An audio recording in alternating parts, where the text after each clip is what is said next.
Assalamualaikum warahmatullahi wabarakatuh. Buat kamu yang baru gabung di YouTube atau sudah lama masih bingung cara untuk masuk ke YouTube Studio Beta. Di sini kita tidak menggunakan aplikasi, tapi menggunakan Chrome ataupun browser.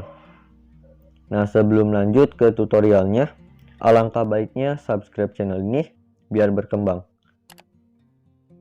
Nah, langkah pertama, di sini kamu masuk terlebih dahulu ke aplikasi Chrome, dan yang kedua, usahakan kamu login menggunakan akun channel YouTube kamu. Dan yang ketiga, di pencarian ini, kamu ketik aja studio.youtube.com seperti ini ya. Lalu kamu enter.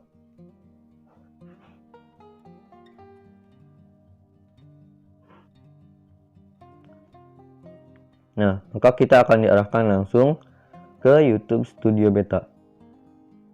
Dan kamu juga bisa mengaktifkan situs desktop.